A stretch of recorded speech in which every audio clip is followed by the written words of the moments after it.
ನಮಸ್ಕಾರ. ಲೋಕಾಯುಕ್ತ ದಾಳಿ ಟಿವಿಗೆ ಸ್ವಾಗತ. ಸಂಕ್ರಾಂತಿ ಬಂತು, ಸುಗ್ಗಿ ತಂತು, ಹಿಗ್ಗಿ ಕುಣಿದಾಡಿರು. ಸದ್ಯ ರಾಜ್ಯ ಕಾಂಗ್ರೆಸ್ನಲ್ಲಿ ಸಂಕ್ರಾಂತಿ ಹತ್ತಿರವಾಗ್ತಿದ್ದಂತೆ ಒಂದು ಬಣ ಹಿಗ್ಗಿ ಕುಣಿದಾಡಲು ತುದಿಗಾಲಿನಲ್ಲಿ ನಿಂತು ಕಾಯ್ತಿದೆ.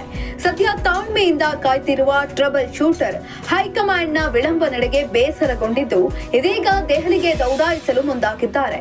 ಖರ್ಗೆಯನ್ನು ಭೇಟಿಯಾಗಿ ದೆಹಲಿ ಟ್ರಿಪ್ ಬಗ್ಗೆ ಡಿಕೆಶಿ ಮಾಹಿತಿ ಕೊಟ್ಟಿದ್ದಾರಂತೆ. ಸಂಕ್ರಾಂತಿ ಬದಲಾವಣೆಯ ಸಂಕೇತ.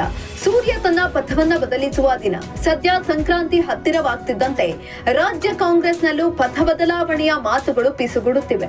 ಹೌದು, ಅಧಿಕಾರ ಹಂಚಿಕೆಯ ಗೊಂದಲ ಸೌಹಾರ್ದತೆಯುತವಾಗಿ ಬಗೆಹರಿಯಲಿ, ಪಕ್ಷಕ್ಕೆ ಡ್ಯಾಮೇಜ್ ಆಗದಂತೆ ಸುಸೂತ್ರವಾಗಿ ಎಲ್ಲವೂ ಮುಗಿಯಲಿ ಎಂದು ಇಷ್ಟು ದಿನ ಸಹನೆಯಿಂದ ಕಾದು ಕುಳಿತಿದ್ದ ಡಿಕೆಶಿ ಇದೀಗ ಒಂದು ಹೆಜ್ಜೆ ಮುಂದಿಟ್ಟಂತೆ ಕಾಣ್ತಿದೆ.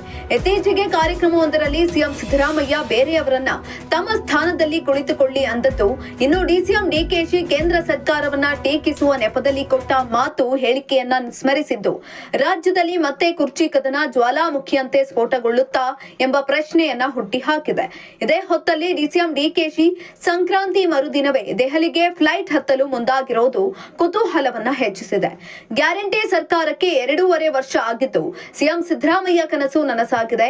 ಆದರೂ ನಾಯಕತ್ವ ಬದಲಾವಣೆ ವಿಷಯದಲ್ಲಿ ಹೈಕಮಾಂಡ್ ವಿಳಂಬ ಹೆಜ್ಜೆ ಇಟ್ಟಿದೆ. ಇತ್ತ ಸಿಎಂ ಸಿದ್ದರಾಮಯ್ಯ ಡಿಸಿಎಂ ಇಬ್ಬರೂ ಮಾತುಕತೆ ಕರೆಯಬಹುದೆಂದು ಎದುರು ನೋಡ್ತಿದ್ದಾರೆ. ಅದರಲ್ಲೂ ಡಿಕೆಶಿ ಅಂತೂ ಸಿಎಂ ಸ್ಥಾನದ ಸ್ಪಷ್ಟ ಚಿತ್ರಣಕ್ಕಾಗಿ ಜಾತಕ ಪಕ್ಷಿಯಂತೆ ಕಾಯ್ತಿದ್ದಾರೆ.